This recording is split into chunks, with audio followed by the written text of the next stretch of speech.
కాకినాడ జిల్లా తుని నియోజకవర్గంలో విచ్చలవిడిగా బెల్ట్ షాపులో మద్యం దందాలు యథేచ్ఛగా కొనసాగుతున్నాయి. వ్యాపారులు సిండికేట్ గా ఏర్పడి అధిక ధరలకు విక్రయిస్తూ అందిన కాడికి దండుకుంటున్నారు.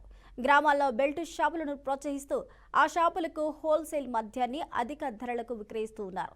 దీంతో దందాను అరికట్టాలి అంటూ కోటనందూరు పోలీస్ స్టేషన్లో అల్లిపూడి గ్రామస్తులు ఫిర్యాదు చేశారు. మరొక వైపు ఈ నెల 14న జాతర పేరుతో జరిగే గుండాట కోడి పందేలు నిర్వహించుకునేందుకు పర్మిషన్ ఇవ్వాలంటూ పోలీసులను గ్రామస్తులు కోరారు.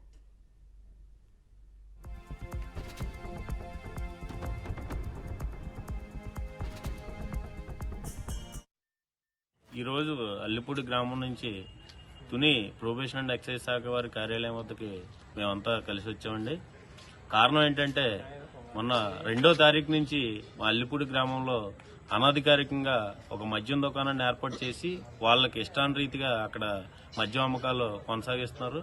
ఒక క్వార్టర్ బాటిల్కి 30 రూపాయలు చొప్పున వాళ్ళు అధికంగా ప్రజల వద్ద నుంచి డబ్బులు వసూలు చేస్తున్నారు. అలాగే గతంలో ఈ మద్యం దుకాణాల నుంచి 5-10 క్వార్టర్లు తెచ్చుకొని అమ్ముకునే చిన్న చిన్న వ్యాపారస్తుల మీద వీళ్ళు భయభ్రాంతులకు గురి చేసి వాళ్ళని మేము పాట పెట్టుకున్నాం, మీరు ఎవరో కూడా ఇక్కడ అల్లిపూడిలో మద్యం అమ్మడానికి కుదరదని చెప్పేసానని వాళ్ళందరినీ భయపెట్టి వీళ్ళు అక్కడ మద్యం వ్యాపారం కొనసాగిస్తున్నారు.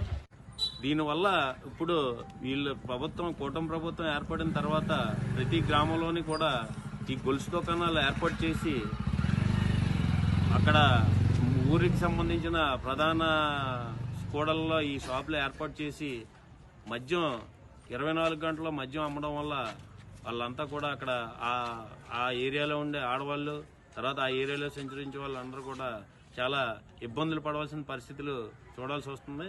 అలాగే స్కూల్కి వెళ్లే దారిలోని ప్రధానంగా జనాలు ఎక్కువగా నివసించే పరిసరాల్లోని ఈ షాపులు ఏర్పాటు చేసి చాలా గ్రామస్తుల్ని, ప్రజల్ని కూడా, ఆడవారిని అందరినీ కూడా చాలా ఇబ్బందులకి గురి చేసే విధంగా వీళ్ళు ప్రతి గ్రామంలోని కూడా ఈ దుకాణాలు ఏర్పాటు చేస్తారు.